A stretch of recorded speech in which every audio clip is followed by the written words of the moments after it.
Muncul.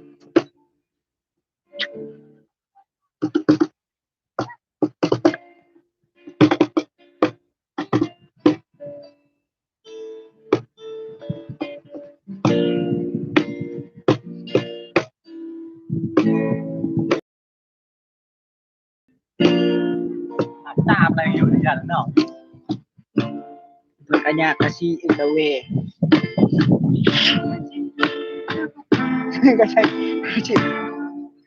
kasih ilmu.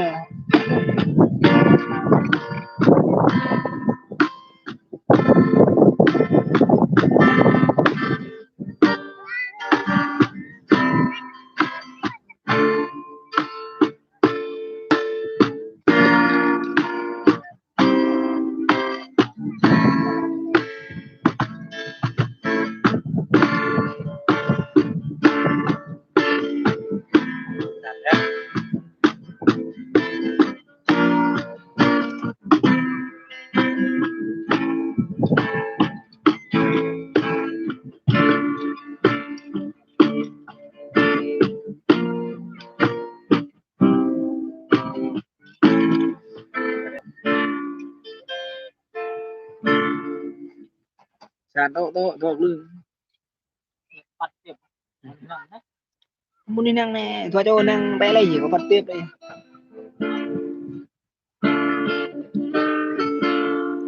kayaknya burger gitu jahat Đừng bị chát này là phát tay cái đội top này so nhé nó nhé bé nhá cái bé nhá yên chát để top nhiều.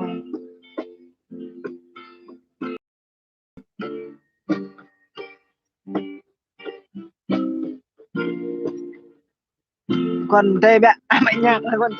trình loa.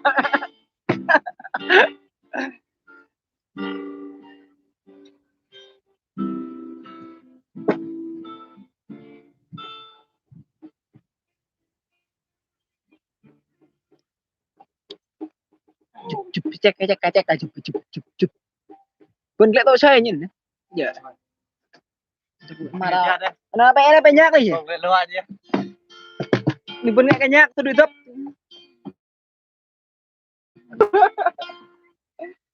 cái bột á ê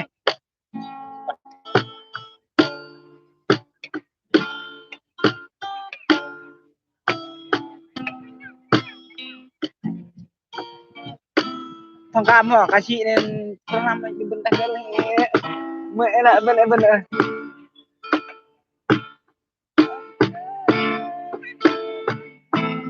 người con gái anh gái yêu em không chỉ kasih mày nước mắt rơi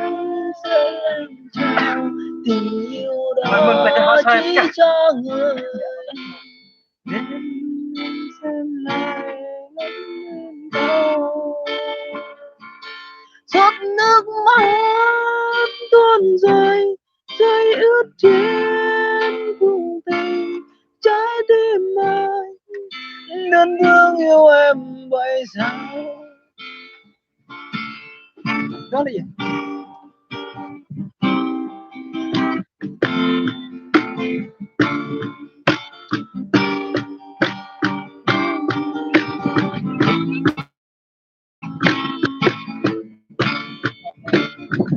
cái gì tôi ra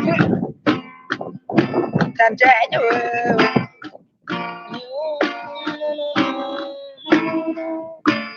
dạ đó đi dân đó không đánh che không anh đô ya tetap ya kasih bên này tetap nhá tenang nggak nah coba nó không bật bạn không bên quay nó họ thầm ra tại nó ra gì mà quay này tôi đuôi tao hoan á bay tay cọp rồi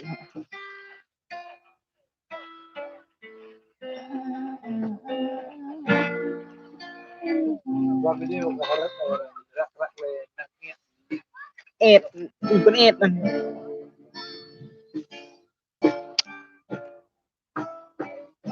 mọi nhầm luôn đi kê gặp mọi nhầm luôn đi kê mọi nhầm luôn đi kê như nghe nghe bọn ông ta khơi ra nhân đi thấp nhé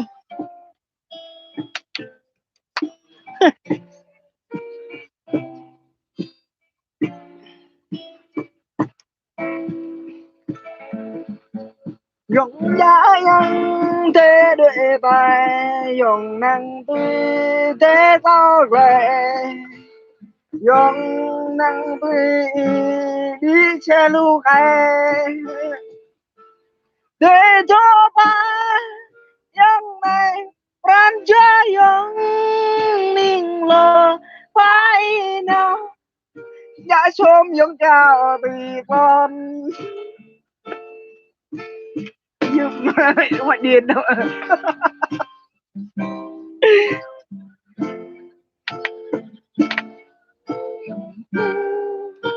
không đâu là để đâu bà dòng làng về trong chơi trong đời bố thâu này đôi bọt nước tuôn rơi rơi ướt trên cuộc tình trái tim mà đến thương yêu em vậy sao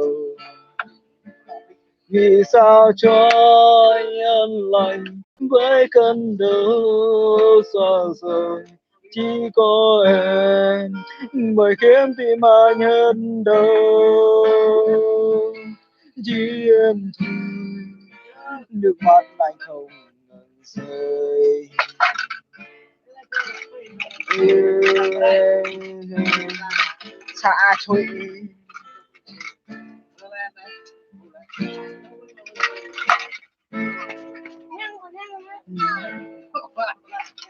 bài thơ mình nghe cái đó ra đi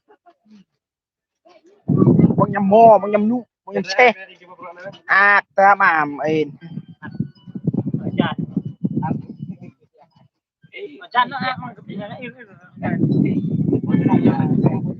Covid-19 23 độ C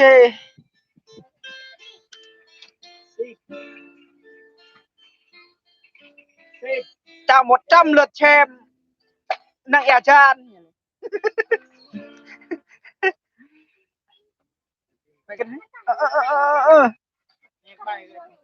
đưa này bài này bài đi đi ba thương con ha bài cái tôi bài bếp hả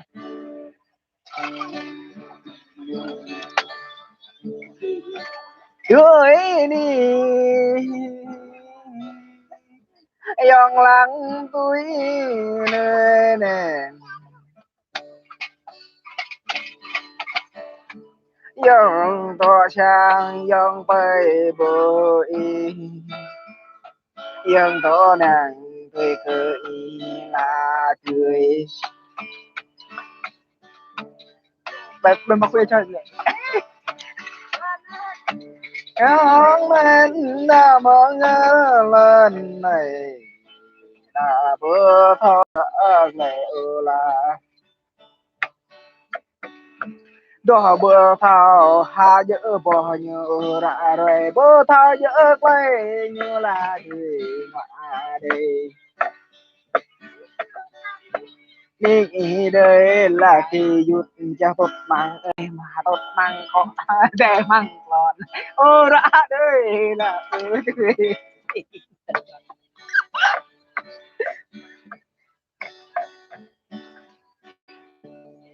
đôi đang dợ lệ yang năng dợ tô min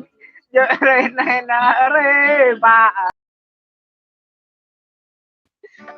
rê quá rạ có để hàng này